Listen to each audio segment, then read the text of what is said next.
ওজন বাড়ানোর মূল মন্ত্র হল ক্যালোরি সারপ্লাস।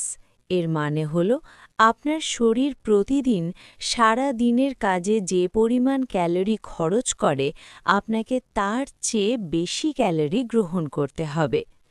ধরুন আপনার শরীর প্রতিদিন ২০০০ ক্যালোরি খরচ করে, তাহলে আপনাকে অন্তত ২৫০০ থেকে ২৮০০ ক্যালোরি খেতে হবে।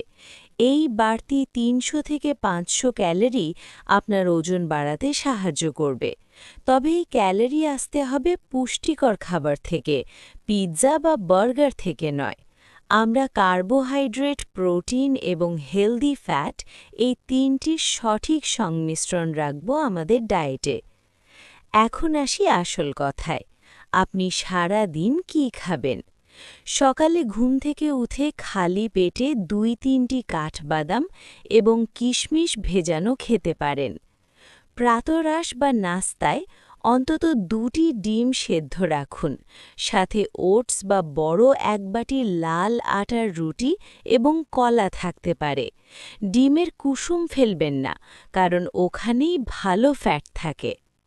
মিড মর্নিং স্ন্যাক্সে দুপুর ১২টার দিকে ১ গ্লাস দুধের সাথে একটু মধু বা একটি কলা খেতে পারেন। দুপুরের খাবারে ১ কাপ ভাতের বদলে ২ কাপ ভাত নিন, সাথে অবশ্যই বড় এক টুকরো মাছ বা মাংস এবং ঘন ডাল থাকতে হবে। সবজির চেয়ে প্রোটিন এবং কার্বোহাইড্রেটে বেশি গুরুত্ব দিন। বিকেলের নাস্তায় চীনা বাদাম, ছানা বা পিনাট বাটার দিয়ে পাউরুটি খেতে পারেন। রাতের খাবার দুপুরের মতোই হবে, তবে ঘুমানোর অন্তত ২ ঘন্টা আগে খেয়ে নিন। রাতে ঘুমানোর আগে ১ গ্লাস গরম দুধ আপনার পেশি গঠনে জাদুর মতো কাজ করবে। শরীরচর্চা ও পেশি গঠন। অনেকে ভাবেন মোটা হতে চাইলে ব্যায়াম করা যাবে না।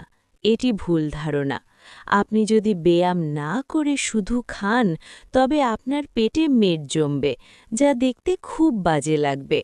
আপনাকে করতে হবে রেজিস্ট্যান্স ট্রেনিং বা ওয়েট লিফটিং। জিমে গিয়ে ভারী ওজন তুললে আপনার শরীরের হাড় এবং পেশি মজবুত হবে এবং খাবারগুলো পেশিতে গিয়ে জমা হবে।